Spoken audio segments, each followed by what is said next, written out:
Guys, this is just a short video in relation to the recent passing of Diogo Jota and his brother Andre Silva.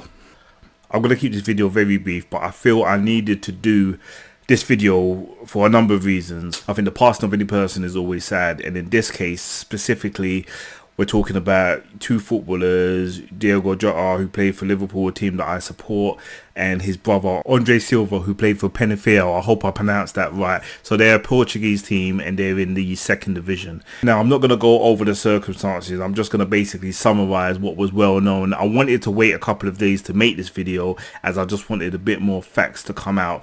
But what we do know is that it was on July the 3rd. It was around 12:30 local time. Now, we know that Diogo Jota and his brother were driving in I believe it was a Lamborghini. And this was in the area of Spain called Zamora. Now, the report suggests that Diogo was driving. They've gone to overtake a vehicle, and as they've done it, one of the rear tires has basically burst. The vehicles collided with an embankment, flipped over, and basically exploded. There were only two people in the vehicle, which was Diogo and his brother, and sadly both passed away instantly. And I'm sure most people have seen the news, but since then there has been a wake which has taken place, which various members of the Liverpool squad as well as other footballers have attended. There was a funeral which took place in Portugal. So this video for me is just celebrating the good times in relation to Andre and Diogo. So what I will say is I echo the thoughts, I'm sure, of everybody in the world when I think about Diogo, his family, his parents, his wife and his 3 children. And I mean, what really hurts, I think, is the timeline of what's happened in the last couple of months. So if you think of Diogo Jota especially, he won the Premier League with Liverpool, that was in May. He got married literally a couple of weeks ago, and then this has happened. Life is cruel, and my thoughts go out to the family. I didn't know much about Andre Silva as a player. As I said, I know he played for Penafiel.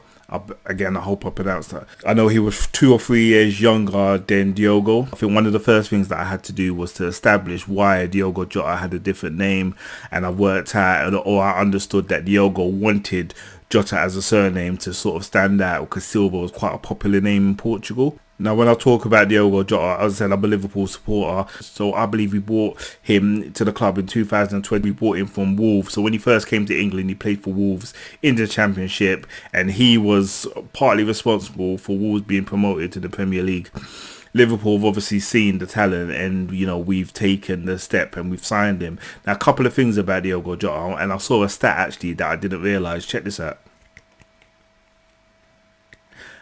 I usually have to double check. I haven't double checked this one, but I saw that and I thought, do you know what? That is a really interesting stat, and it's a stat that I didn't know. Another stat about Diogo Jota says that Liverpool scored a high amount of goals throughout their history, and he was the person that scored our 10,000th goal. And I think about our recent history and our recent success. So Liverpool won the Premier League last year, and Diogo Jota was responsible. I mean, his last goal for us was the goal that he scored against Everton in the Merseyside derby, which we won 1-0. And I could take this time and I could sit back and I could talk about all the different moments of Diogo Jota, goals that he scored. I mean, straight away I think about goals that he scored against Arsenal, for example. I think about assists that he's been. I may be wrong. The impression that I got was that he was a valued member of the squad, probably really underrated compared to maybe some of the other players, but a key component of our squad. Anytime Diogo Jota was called upon, he would do an absolutely amazing job.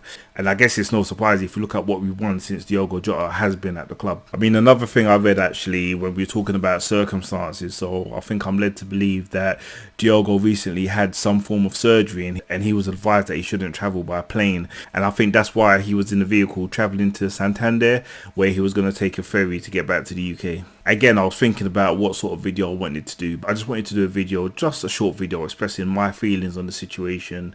Rest in peace to Andre Silva, rest in peace to Diogo Jota. I think there are various things in play. I think Liverpool will be doing certain things in relation to the family.